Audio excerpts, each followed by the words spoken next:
Do you know me? Do you really know me? Look straight into my eyes and tell me you know me like the back of your hand. What if I tell you I'm exactly like you? I love the same things you do, walk the same way, think the same way, and speak the same way. Would you believe me? Why not? You don't know me. In fact, do you really know the people around you? Their likes and dislikes, how their moods change, or what is actually happening at home? Just because somebody says and does nothing does not mean they are not observing what is going on. Your perspective of my life is nothing of what it actually is. Your perspective of anybody's life is wrong, except of course your own. I believe that your perspective is nothing like mine. There's a saying, never judge a book by its cover. To this, I'm a bit of a skeptic. There are a lot of things that can be seen when judging a book by its cover. For one, the author is someone who created the book. They, in their own right, must have their own beliefs and thinking styles, one that does not necessarily conform to your own. This can influence the book the same way a mother would her child.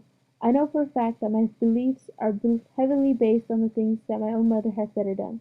Some I agree with, like, for example, middle schoolers should not be dating at their age, and sometimes that even goes up to high schoolers.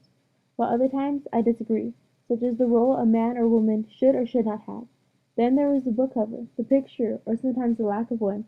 It can give you the information about a book without having to turn to the first page. I have used this method of book cover reading for as long as I can remember.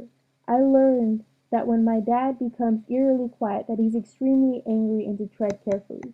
I learned that my brother was going through a very strong depression after looking into his eyes and seeing the way he would look away to hide his tear-stained face. I also learned by watching my mother's movements and interactions that she did not like being left alone for any length of time.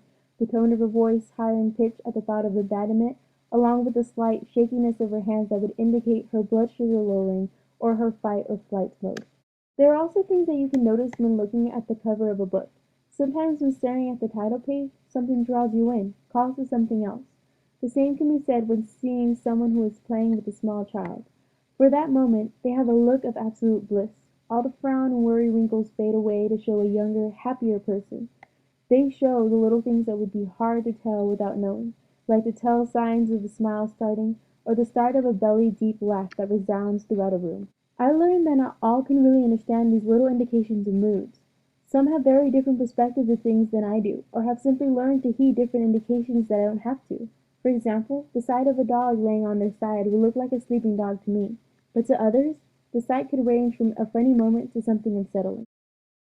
Even still, with this new knowledge, I can help those that are closest to me and even those who are not. Now more than ever, I can help those who need it the most without having them come forward and face the problem by themselves. I am also able to help, and even at times, without them even knowing and believing what is happening to them is pure luck. Though with time, I am able to help them see and overcome their fears without having to say a word. To say that you shouldn't judge a book by its cover can be described as a double-edged blade. If you look through biased lens, then what you will see is only what you want to see and not what is actually in front of you. But sometimes you can see the small things that make a person's life that much brighter just by looking at their cover and trying to look deeper. But it's still left to say, do you know me?